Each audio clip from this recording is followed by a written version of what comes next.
So the Fire Marshal's Office is very excited about this project because it's the first time that we've seen a residential sprinkler system put into a house that the county has built. So we're excited to see that. This is the first and it won't be the last. So this whole house, from the foundation to the finished product, when they put the last coat of paint on it, are going to meet all the requirements that the Virginia Statewide Building Code requires and the residential code requirements. So there's no reduction in the code that just because it's being built by the students.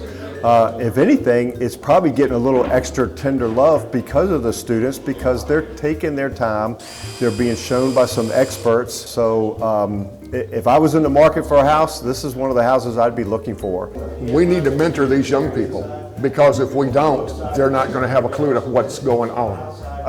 Again, it goes back to saving lives. We have to teach them how to read code, how to look at the piping that's going in for a sprinkler system.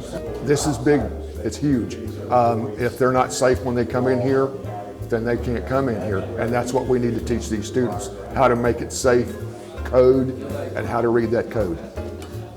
You know, our industry does not require experience to get started, but this is giving them that experience, which gives them a leg up. As far as getting into the industry, yeah, we're hiring. And honestly, the American Fire Sprinkler Association Virginia chapter is committed to assuring that this is a pathway, an accelerated pathway for them. I just wish it was around when I was coming on. We can read about it, we can watch YouTube videos and TikTok and all that stuff, but until you put your hands in the mud and the mortar, until you lay the brick and you realize it's not right, I'm gonna do it again, or you get your hammer and your nail and you build something, you know, those are the things, the skills that you can't teach in a classroom. So we're gonna teach you in the classroom, but then we're gonna bring you out to a structure that we're gonna start from the ground up.